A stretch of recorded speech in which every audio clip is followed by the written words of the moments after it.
Hello and welcome back to Parley. This prompt was written by Lordrusty. Hope you'll enjoy listening. It's about account progression in build systems.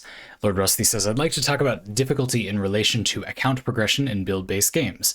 You were talking in one of your more recent streams about how playing an event in Arknights on your partner's account rather than on your own gave you a very different idea about the difficulty.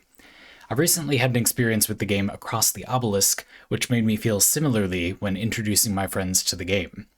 The best way to describe Obelisk is that it's co-op Slay the Spire. Similar combat layout to Darkest Dungeon, 2 squads of 4 face against each other with each character running their own deck. Each player can run 1 to 4 characters, so it can be solo or co-op with up to 4 people. There's also progression between sessions with characters gaining perks, like on a talent tree. Okay.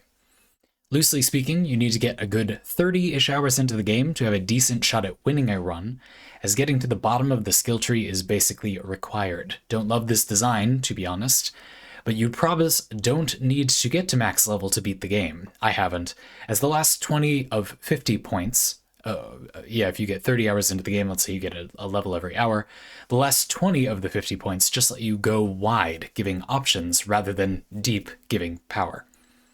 While I don't love this system, when leveling up at the same pace as friends, we were still having a good time. There were character and item unlocks for future runs to get along the run by opting into optional bosses, and we were making decent progress. It was only once a new friend started playing with a new account when we picked the game back up that we really started seeing the cracks. Having one member of the team way below everyone else's power curve, no matter how well they build or pilot their deck, feels awful, especially when it's borderline impossible to get a win without the extra power, and has basically led to us honor ruling to clamp our accounts to the least progressed player's account. It really got me thinking about the way games handle difficulty and account progression, particularly in a multiplayer context. I'm going to stop here and do part of my response, and then there's another second half of the parlay. Interesting example. Okay, the very first thing I thought of when I read this whole parlay was I had a recent video where I was talking about how in God of Weapons, which is a game that lets you progress various different classes throughout, arcade style, you get upgrades as you go, they reset when you die kind of runs. There was this feeling to me like if you go for a variety of builds, if you change what class you're playing each time, and therefore it's quite easy to compare the feeling of having one progressed or not, or one of them's kind of unique approach to the game versus another, one that rewards ranged weapons versus one that gives you magic and melee damage for armor value. Those exist in God of Weapons. If you played God of Weapons, you probably know the ones I'm talking about. When you compared them side by side, it was quite easy to see that the power level was very unequal. Some of them were just extremely overpowered compared to others. But I had postulated in that video that it's possible a lot of players don't experience that kind of thing because you simply don't see them side by side. Without comparative tasting, as in all areas of life, it's very difficult for even an experienced person to experience real differences between things. I've had hundreds of different coffees and teas, but I would be hard-pressed to tell you all but the most broad differences between them if I was just given one by itself. If you gave me one coffee by itself and said, what do you think this is? You know what I mean? I could maybe give you how roasty it was. If you gave me one part of one game by itself and said, how balanced does this feel? I don't know. You know what I mean? But when you see them side by side, it becomes very, very easy to do that. The thing is, I think a lot of players simply don't ever, basically, experience this, unless the game encourages you to a little. I, on the other hand, am a player who, when I go into a game, I am going to try a variety of different things, regardless of what the game encourages you to do, if they are offered. And I'm just going to see how that is. And so I'm going to notice if the power level feels off. By the same token, it sounds like this game, Across the Obelisk, was feeling pretty balanced if you just do the thing it's hoping you'll do, perhaps. If you all progress at the same time, or you play solo, it sounds like you can play solo and just run 4 decks. If you do the thing it's kind of hoping you do, everything works fine, but then if you start to fiddle with the system, it unfortunately reveals that maybe it isn't as robust. It doesn't really have a way to deal with that kind of thing, which is a shame because it seems like a really common problem to have. Basically, if not everybody likes the game at the same time, no dice. When probably the common way these games are experienced is that one person gets the game, they like it, and then they invite friends to play, meaning they're over leveled and the other people are under leveled. That seems like a very common experience. And so it does seem to me like a pretty huge flaw. You can't just say, you're not saying, but it wouldn't really be reasonable for the game to say, oh, well, but you're just supposed to play it like this. Okay, but like the most practical way to play it is one of the ways that doesn't work well. That just doesn't fly. That's a pretty fatal problem, I think. I would like to spend the very beginning of the parlay just thinking briefly about ways to call to that a little bit. And I think this will be useful when we get to the second part of the parlay. So basically, for now, I just want to try to solve this problem from a game design perspective. What do if we have this balance issue? And then we'll read the second part, and then I have I'll play my hand, as it were, and tell you kind of my thoughts on the subject overall. Because this was a very fun way to thought provoke, as you say, Lordrusty, a thing I was already thinking about recently. Okay, so I guess the very simplest thing you could do is sync players' progression up to one person's account. You could just, have it be that one of the people hosting the session, if you like, that person determines how many talent tree points. There's a graphic here that we can use for reference just to help make the system more concrete, but I didn't feel it was useful as an example for this parlay. I see, yeah, like it looks like this is like a power brace progression in some ways. And then once you've gone all the way down a few trees, probably it would just be, oh, you have more options. You can be all the way down more trees that give you more specialized roles. You make it so the number of perk points that you can spend is locked to the number that the host of the game session has. So if I'm level 30 and you join my session, we can all spend 30 perk points at the beginning of the run, regardless of what we already have unlocked. We will get back to this later, but you mentioned that there's daily, weekly challenges in Across the Obelisk that let you gain progression in the main game mode, like experience, I guess, while all playing with fully unlocked but semi-randomized accounts. So there have clearly been attempts made to level out this problem. They offer a way to play that avoids this issue, but it seems like the main game with the main problem it hasn't really been addressed. They just kind of know it, and there isn't really a way back now because they've designed the whole game that way from the start.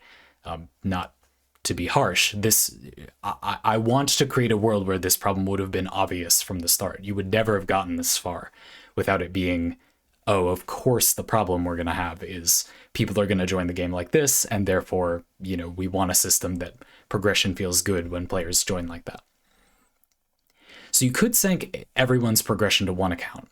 And you could, and we really will get back to this later, just not have progression. But of course, that doesn't really feel like a solution. That would mean making a mostly different game. That doesn't really solve the issue for the game we have, or at least the game you seem to be playing. So how about something a bit better? If the game is intended to be co-op and you're intended to be able to progress on your own and then come together and play and have that kind of work if you're not all at the exact same level when of course it would work, basically any system would work, we need a better solution. The first thing that comes to mind for me would be embracing the optionality. So you mentioned something that sounds pretty cool to me in theory, that there are these kind of optional boss fights, character and item unlocks for future runs, and you get them along the run by opting into optional bosses. Imagine a game where throughout the run, there are many optional encounters, but the optional encounters are very specific. So this is ridiculously oversimplified. This wouldn't be good, but just to illustrate like the concept. Let's say that throughout the run, there are 7 damage types, and along your track throughout the run, there is a boss that's optional for each of the 7 damage types. They only take good damage from that damage type. And you've got 4 players, so you could each optimize for one or the other damage types, synergize with your allies' damage types or whatever, but you would likely not have much flexibility in which of those side encounters you did if your account only has a build for one damage type unlocked. At best, you're going to be able to do 4 of the 7. Now, if you make the progression almost all go wide, instead of just like the second half being go wide, let's say there are 50 levels, and you said maybe the first 30 of 50 points are, deep, you gain power, and then the last 20 will result in you having more options that you're powerful in. What if you make it way more drastic? Only like 10, basically a soft tutorial phase, make you stronger, and then most of the progression is you can unlock more ways that you are that strong. So most progression is not you getting more powerful, but just as powerful in more roles. This means it's helpful in co-op. You want to unlock these things so that you can run more different strategies with your friends, but it doesn't make you literally better at things. It doesn't make the power level inappropriate. It doesn't mean, importantly, that the game's progression needs to be balanced for people that have a lot of perks unlocked, because they do not make you stronger. They give you more options. And yet, you clearly gain something by getting the different options available. You can more easily play a variety of the optional bosses. Maybe there could even be a midpoint where you can swap builds, and it could be a long-term goal for a group of 4 friends to be able to build their teams such that they can do the first 3 or 4 optional bosses, change everyone's builds at a sort of halfway checkpoint, and then do the other 3 or 4 optional bosses, getting the whole set. And maybe there is some kind of further success condition if you do a run like that. We'll get into it in section 2. This seems like a decent approach. Now, I think that the biggest fly in the ointment, elephant in the room, take your pick, is that players seem to really prickle at things that are not power progression. I hate power progression, as I've been on a tirade about it for a few months in all sorts of videos of mine now. Because I think the cost is too great. It's obvious what the benefits are. It makes it feel like you can kind of move forward. It's elegant that you could maybe possibly beat the game without any power progression, but then you can get more. So as your skill increases and the power progression increases, it's like it magnifies the feeling of getting better at the game over time. Your power progression magnifies the feeling that you're getting a little better just as a player. Your skill is improving each time, and that makes it more noticeable and more fulfilling as you try to win. Yeah, like I know what power progression does, of course. It helps retain player count, which helps the Steam numbers. People think the game is happening, and people have this ridiculous idea that if something is being played by a lot of people, that means it is good, instead of what it actually means, which is that it's broad and actually probably doesn't suit your specific tastes particularly well, because that's how it became appealing to so many people. Anyway, that's by the by. It's not at all by the by. And so I understand why there is power progression, but I feel like finding a way to, I don't know if it's really trick the player, but provide the feeling like you're unlocking stuff and progressing through the game without it being raw numbers, basically, feels like the thing that would solve the underlying issue. You see what I mean? Now, in some ways, I feel like offering just go wide options isn't a very good solution. And I don't think it's a very good solution in the sense that there are many players for whom it just doesn't seem inherently appealing to do that. Now, philosophically, and it's outside the scope of this parlay, really, I am skeptical that it is actually true, real, that there are lots of people who genuinely don't like trying lots of different things. I'm just saying lots of players won't on their own try lots of different things. I'm not sure I actually think that they are correct in thinking they wouldn't enjoy trying lots of different things, but for various reasons outside the scope of this parlay, some of which I know and some of which I sense, but I'm not sure I'm wise enough to put to words, players will not always do that on their own. So there are kind of 2 options there. You can design a game just for people who want to experiment with builds by themselves. And for philosophical reasons outside the scope of this parlay, that will likely not be marketable. You probably won't find enough humans that are in a situation that will cause them to want to experiment of their own accord with absolutely no in-game progression to reward them for doing so. I wonder to what extent that's true, but I suspect that's true. I myself will be trying to determine to what extent that is true in my own work in game design in the future, so we'll see. But for now, it doesn't seem like a great bet. And games have various approaches to that, too. They try to encourage you or give you some reward or carrot. Maybe being able to clear more optional bosses in my oversimplified 7 damage types, 7 builds thing that I did before in that example, maybe that would be enough to get people to try out different approaches. I think often of competitive multiplayer games. I've been playing a bit of the finals recently, where there are 3 main build classes, categories of build, a little broader than classes, I think. light, medium, and heavy. They have, less and then more health, more and then less speed. And then they have various different weapons, sort of specialization abilities, tactical abilities, and various gadgets that they can bring with them. So, for example, only the medium has a gadget that can defibrillate a player and revive them almost immediately instead of them waiting out the 25-second respawn timer. That is very powerful indeed. Other people need to take almost 4 times as long to revive someone, way too long to do in a firefight. Whereas the medium with the defibrillator can almost instantly get someone back up, absolutely within a firefight with only a moment's cover. The heavy can make a lot of terrain. The light has tons of movement abilities and stealth abilities uniquely. You get the idea. In a multiplayer team-based game like that, I find that it is usually relatively effective to get players to play different archetypes because they know it will help their friends out so much, or it'll be more fun for them because they have a more unique role.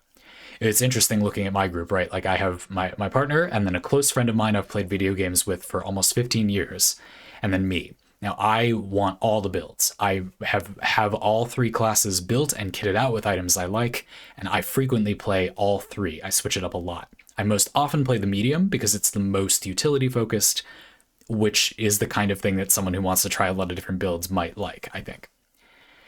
My friend is kind of in the middle. He doesn't try different things as often, so he frequently flexes a little bit, and I frequently flex a lot, while my partner is quite set on light. She's very good at it as well. And so to some extent, she wants to the least, and it's warranted the least for her to switch off. And, my friend might then kind of adapt or choose from the things he wants to play today, maybe medium or heavier. He sometimes plays light too. And then I will pick the thing that is the best filler. If they're both light, I often pick heavy. My friend does like heavy a lot, so I do often pick medium because of that. And I sometimes pick light in that situation too. And so you can see what's happening. Like, to some extent, helping the group is a pretty good motivator for people who wouldn't have on their own experimented with builds, I think. So that is a thought, but that is getting a little outside the scope of this parlay. I just wanted to note that to some extent, providing teamwork is itself a very good solution. In some ways, the better approach isn't in the game design at all. It's just making there be lots of different playstyles and providing a reason why a human would like to play them. I mean, another kind of extreme way is just make there be no in-game benefit for playing different playstyles, but make them all really, really, really fun. In a way, you could imagine that would work. In the trailer for the game, you see everyone popping off. A player loads up the game and says, I saw that you can make 5 clones of yourself, but they die in 1 hit. I want that ability. But then they gravitate towards a heavier class that can't use that. And so maybe that's enough. Maybe the fantasy, the power fantasy, is enough for them to want to go get that other thing. Or again, in multiplayer games, this is you get killed by a player in stealth and you go, well, I'm going to use that. But only the light class can use that, and then you end up getting the variety. Personally, I think this is a very utopian solution. It would be really good if that was enough, but I think for a lot of games, it maybe doesn't feel like it is. And I want to include people. I'm not sitting here saying, well, why don't people just try variety of their own accord? It's ruining games that they won't. That is true. that is true, in my opinion. But I mean, I'm not just here to stamp my foot. Like, let's figure out what would get them to. Why do I do that? You know what I mean? I have no business saying, why don't you just do it? If I don't really understand why I do it, what motivated me to do it. So in part 2, we're going to talk a little bit about some other examples of games that have kind of similar situations, and maybe how we can apply this thinking to conclude something, maybe. Warframe's approach, Lordrusty continues, seems to be to make sure any new story content is of a low enough difficulty that anyone who has progressed so far enough into the story to access it should be able to beat it, even if they've beelined for story progress and have bare minimum upgrades on their account. There's also no content in the game which truly requires an optimized build, not that even really exists in Warframe.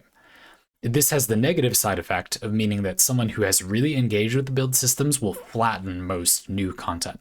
Not ideal. We've talked about this before, and games which don't play with the net up, though I will be come backing to that idea in a minute.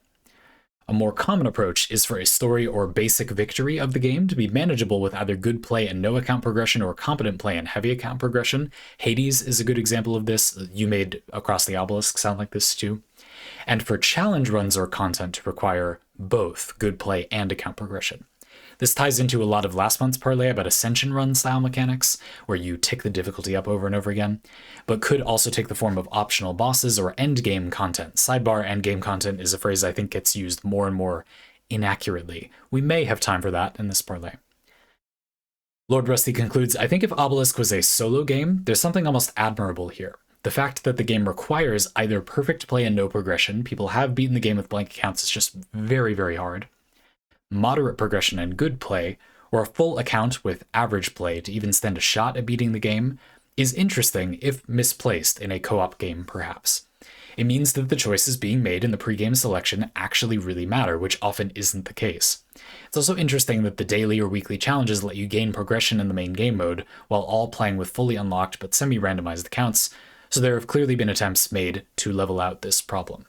Yes, again, I think it's noteworthy, if a bit by the by at this point, since the whole game has already been developed, the developer seems to have clearly, at least now, understood that that is a problem. That is nice, I guess, I don't know what to say, because the game is sort of done. You want to find that in the planning stage. Yeah, so there's a topic I want to talk about briefly here about the progression where your account powers up and you power up at the same time, and this whole thing about you can win right from the get-go, but you almost certainly won't, and then you kind of figure out what amount of game helping you with power progression you need so that your skill level will, they'll combine together to be enough, I guess. That was a weird way to represent that you increase your accounts level, you increase your skill level, and then they stack, and then you see if that is high enough to make you win. That maybe makes sense. I don't know. I think this is interesting in theory. The idea that Hollow Knight is the game that comes to mind for me. You're fighting these really hard bosses, and if you get stuck, you always have the option to go out into the world and get something to help you kill them. Elden Ring is maybe another example. But you can kill them without doing that. You are well able, in some ways intended, to be able to kill them without doing that. You have an option, a dial you can turn to make it easier, and that dial is more gameplay. Very nice. The sort of punishment, it's not a punishment. You get to keep playing and explore the world. And the reward if you win early is often something powerful that you weren't meant to have yet, or the game is hopefully accounted for, but is powerful in this moment. That is in and of itself interesting, and may make future bosses this clever dance where you don't have basic abilities that are meant to make the boss a lot easier, but you do still have powerful stuff. So if you can eke it out, then you get a nice win. I like that in theory, yes. Now, in practice, I do often have this quibble with this model, though, where it feels like if you understand what you would need to do to beat the game, not exactly skill, more like a knowledge check, you comprehend the game enough that you know what you will need to do to beat the game, and then you realize that that thing you need to do to beat the game is a thing you simply need to grind to unlock.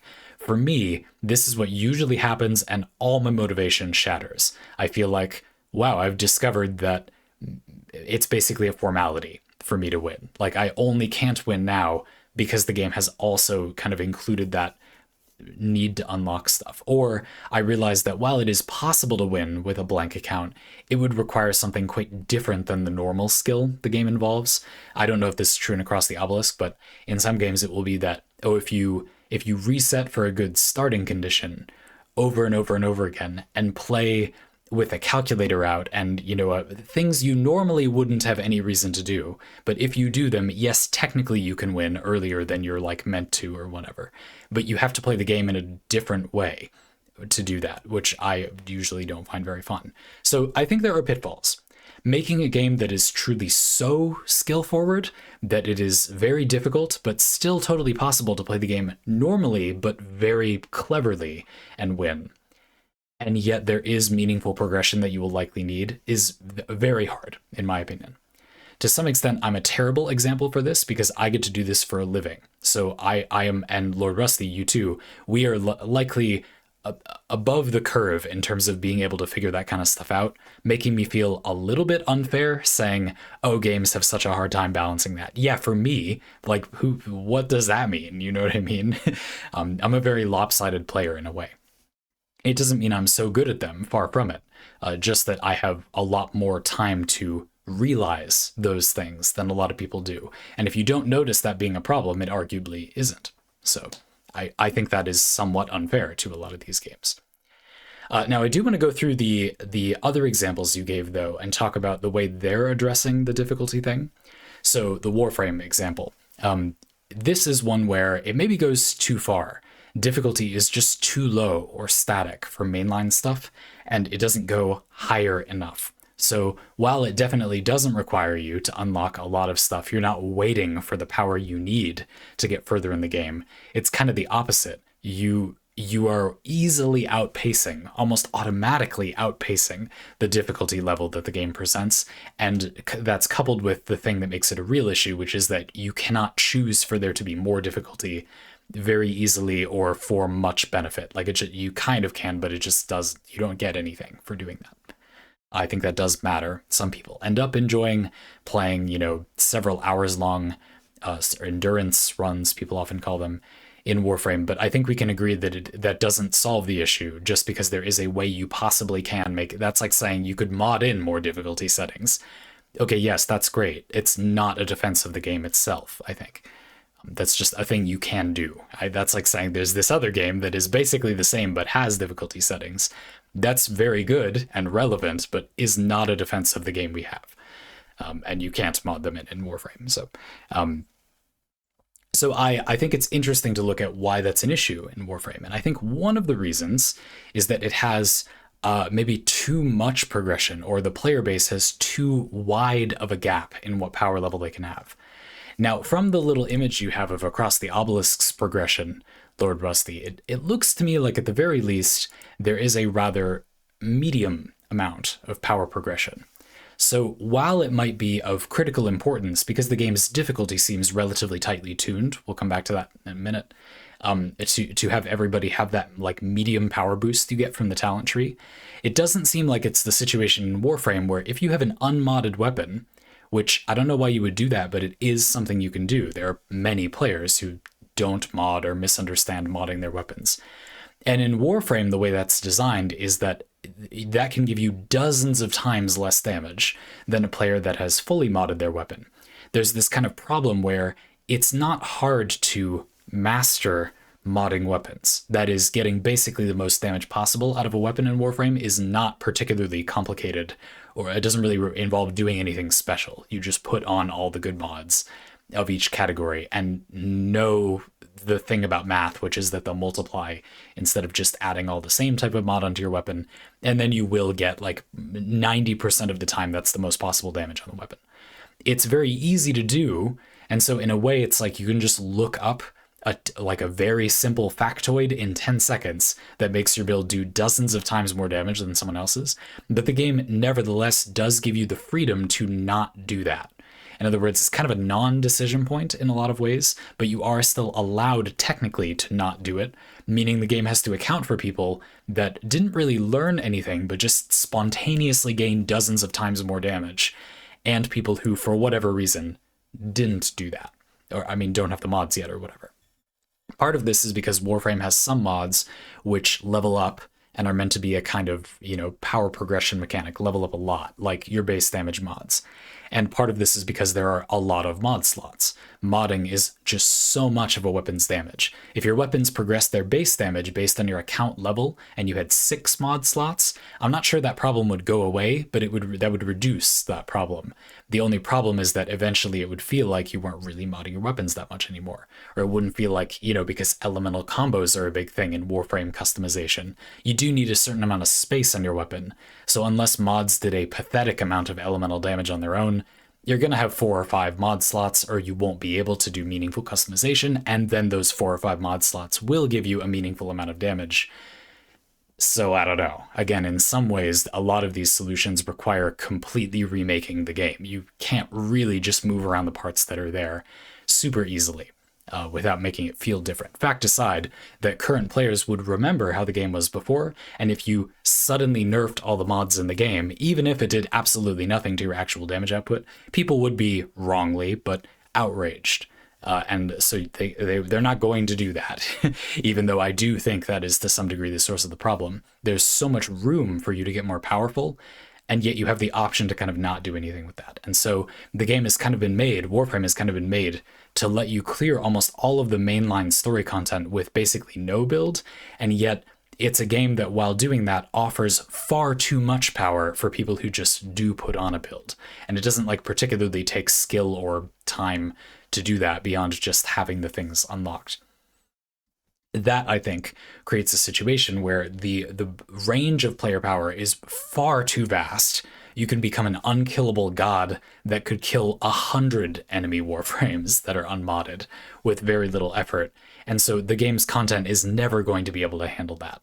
Relatively loose difficulty balancing is, I think, a key, a staple of a lot of these games, but there's no way you're going to be able to difficulty balance like that. And indeed, the game looks pretty unrecognizable at higher levels compared to lower levels. There's not a lot of mechanics just stop mattering much, like shields recharging naturally, for example, is of little consequence at higher level Warframe, and health becomes something you can almost effortlessly restore all the way to full by doing basically anything, instead of a precious resource that only regenerates really slowly. That's just not really the same game at that point. I think that to have a power progression like that, something that might work would be to make it so time to kill, you're getting way more damage and way more survivability. Well, those things are just conveniences, and there are more kind of basic nuts and bolts roles that need to be fulfilled. This would be, oh, you've got the defense objective and you're trying to prevent that from not dying. So you dying less easily matters, but even though you're 100 times more durable, that just doesn't make the mission 100 times easier. Once you don't die, it's arguably enough. And to some extent, this is what Warframe does.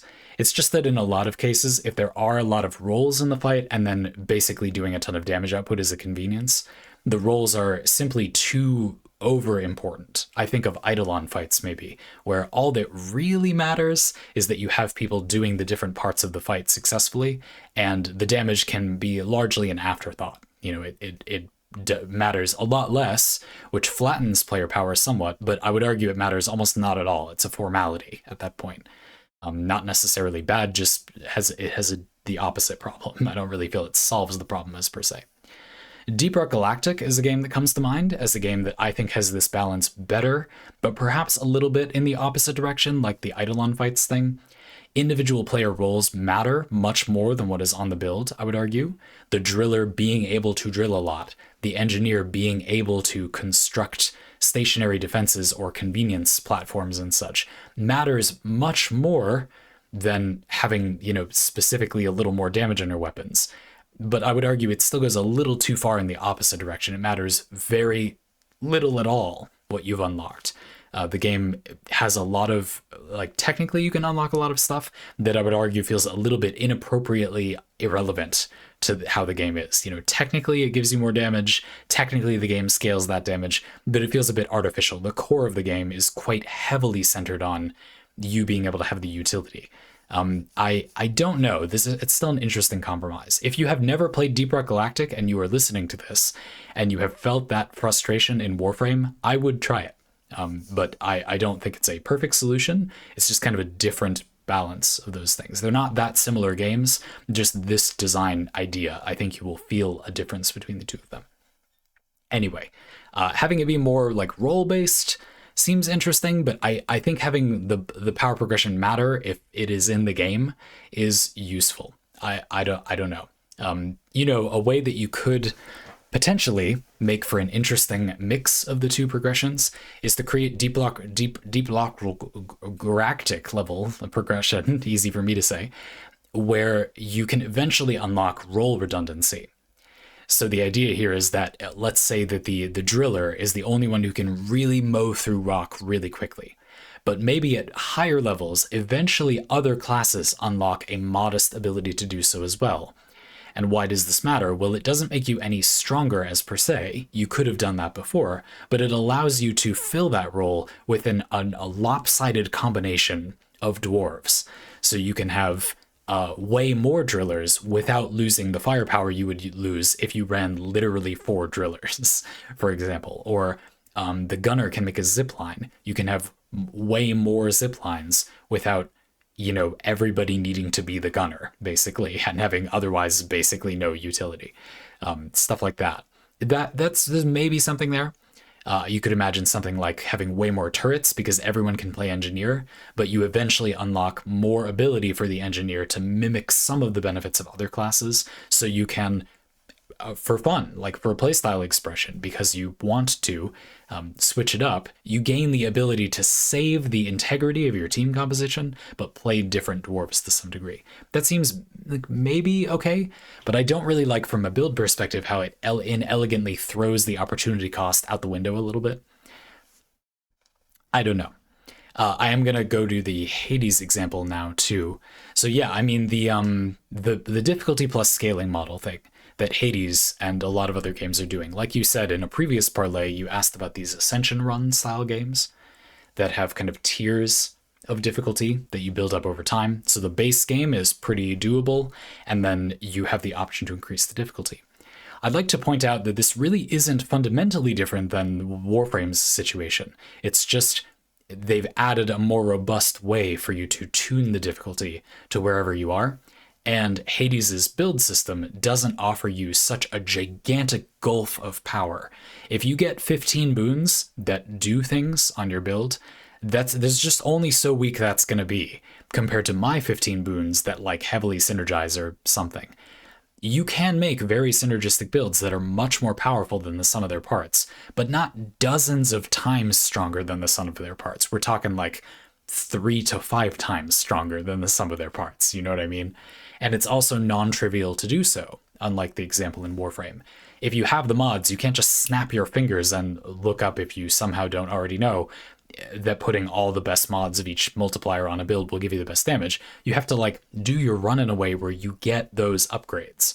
You know, so it's a combination of making the difference between possible player power levels still very significant, but not monumentally enormous the way it is in Warframe, and combining that with making it non-trivial to acquire those builds. It will, you know, you can't kind of permanently have those builds. You just make it a bit easier to get them by getting, you know, companion accessories, keepsakes and stuff that let you, you know, guarantee you get that Artemis boon that you want or whatever.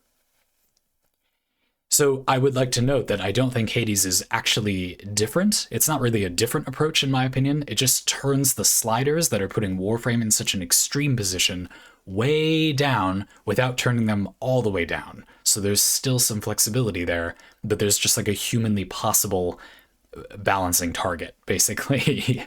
And I think that's why, to me anyway, the difficulty in Hades feels really, really good.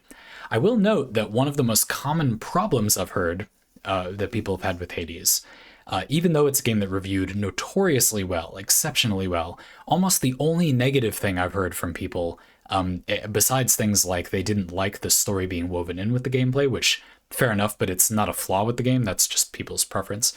The main flaw that I would argue is a arguable problem with the design, even if you like what the game is doing, that people have pointed out, is that sometimes you hear reviewers say that they got to a point where it felt like they had to get lucky to get a combination of boons strong enough to win a run to progress the story. And remember, this is on zero heat. I do not think that what is happening is that those reviewers are so bad at the game that they just can't win after that time. On the contrary, I think it's because they're actually progressing really quickly because they're pretty good at video games. They play them all day, after all. But the game's baked in progression, the Mirror of Night, your talent tree, and across the obelisk, doesn't progress all that quickly. And you only get the things that increase the reliability of the boons that you get at the end of that progression. I suspect that these people reviewing the game simply did not get to those unlocks before getting to the point where they needed to constantly win to progress the story. You absolutely do not have to leave it up to chance. The game gives you plenty of control that you will reliably get a modestly powerful build. I would be confident saying literally every single time, but only if you have those unlocks that are perhaps a touch too late. You see what I'm saying? So to some extent, I would say that the blame still lies with the progression system. That pesky power progression is still arguably the main flaw with a lot of these games. It's still the thing that is holding the game back, and it's still really only in the game because it seems like it just kind of has to be, I would argue. There's plenty of other progression in Hades. Why does there need to be power progression? But I think for a lot of people, it's a staple that helps define the experience of playing a video game. How can we retain that? Retain, for marketing purposes, I guess, players playing the game for a meaningful amount of time, make people who are playing the game very casually still feel the magnification of their own skill growing at the game. How can we get all of that stuff without having it damage the experience of the game? Because it so often holds some of the game's build excellence hostage, yet we may accept for the sake of argument that you just need to have it somehow. What do you do? This is where I will, I guess, say, put down a theory, and that's really all I can leave you with for this parlay. My proposition is that all power progression is basically a crutch for having less depthy progression. This is meant to be a strong claim for the sake of provoking discussion. I don't think literally all power progression is always bad, but let's consider that maybe it is and see where the objections come up. I'll say again, I think that all power progression, is essentially just a proxy for more meaningful content. So, for example, as the game is getting harder, well, you could make it harder and more stimulating by having there be new types of challenges every single time. You could make the players stronger by giving them new or different versions of abilities every single time. Straight stat boosts directly scaling the player's power basically serves then only as a way to do the same thing as that content-focused stuff, but just without as much work. Now, immediately an objection pops into my mind. Well, hold on, Zandy, that seems kind of needlessly overcomplicated. Hades can be a much crispier game because you don't need to give the player 500 different boons to scale their power. You can give them higher rarity versions of less boons. This skill makes them feel more powerful, but it lets them learn a pool of boons that they're familiar with and gain system mastery that way.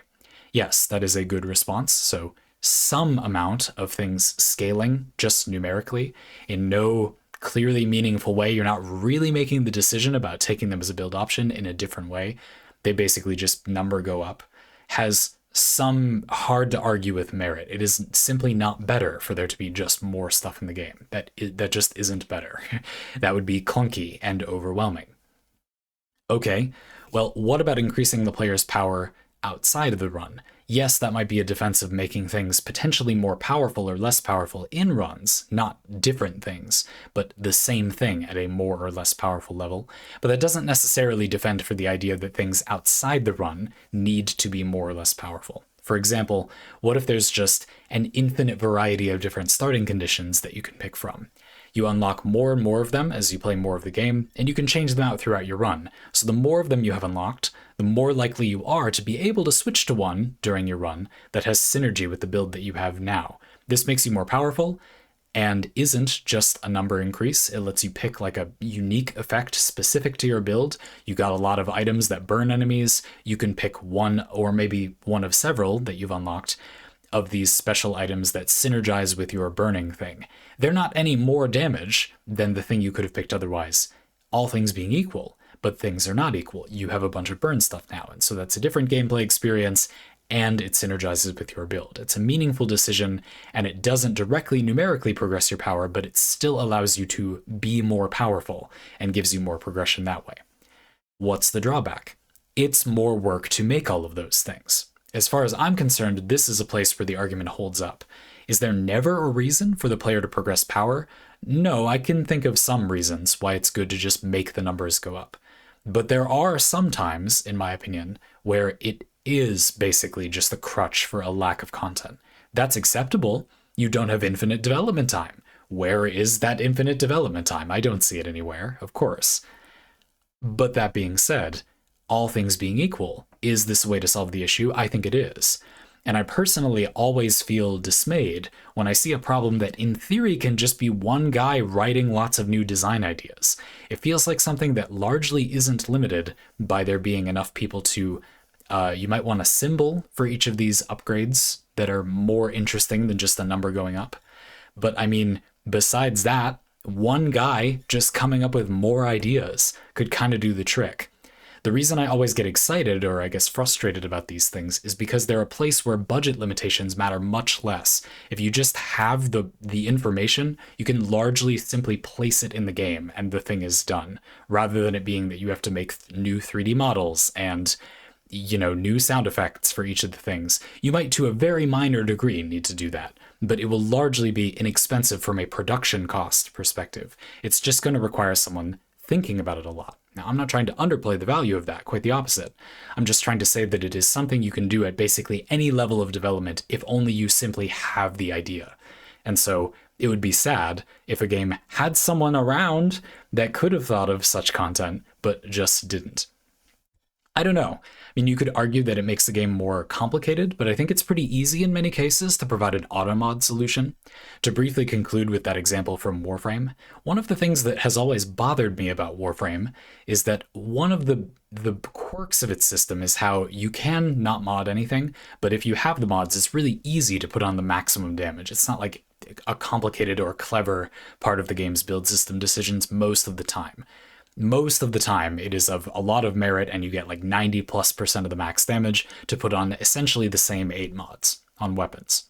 This isn't true of every other part of the game's build systems, but it is largely true of weapons. And yet, mysteriously, for many years, auto-mod, a button that you click that puts those mods on your weapon, was like mysteriously terrible, even though it could not possibly be simpler, especially in the past, to put, you know, the big damage mods on the weapons. I personally think this kind of just set up something for me system is quite underdone. You know, for example, in Warframe, if you have the space for 8 mods, besides activating a testing mode, by default, why can you go into a mission with no mods? That would essentially only ever affect players who just didn't know what to equip. You see what I mean? I think it's not a bad idea for these systems then, for the game to auto set up something. Just give the player something that does something, and then, of course, let them override it or equip nothing if they want to. But I don't see a good reason that more of these games don't basically just help the player more, so that giving the player decisions isn't as overwhelming. I think that offering all these different options to make you do more damage sounds overwhelming. You know, giving the player a talent tree that just says I do 5% more damage when I put this talent point in, well, it sounds better. But I'm saying, I think as long as the player gets something equipped automatically, the need to cater to a player that gets analysis paralysis and doesn't know what to equip or thinks it's overcomplicated, well, I think that's gone. They get something no matter what. They do not have to have an idea for something to happen at all. They just get the chance to make a more meaningful decision. After all, if there's only one perk on the talent tree, and all it does is increase your damage globally, why does the player have to make a decision about that? There is no decision to make. Just queue into that part of the menu and say the game can just have a button that says assign points, and then you put the point on. There's a kind of ludonarrative feeling where you feel the feeling of progression stronger because you clicked the button to assign the talent point. I accept that. But you can literally just have a big red button that says, like, give me the power. You don't have to literally select the thing if you can't. It's enough to let the player click the button and do the thing. Don't make it literally automatic, but you can make the choice automatic unless the player wants it to be manual. This ended up being a tirade about players getting overwhelmed by choice when it's actually really easy to prevent that, in my opinion. I hope you enjoyed the parlay. I sure did. As you said, Lordrusty, this was something that had been on my mind a lot recently, so I was delighted to see a parlay about it. Thanks for the question, or the prompt. Thanks for letting me respond at great length about this subject, about which I had a lot to say.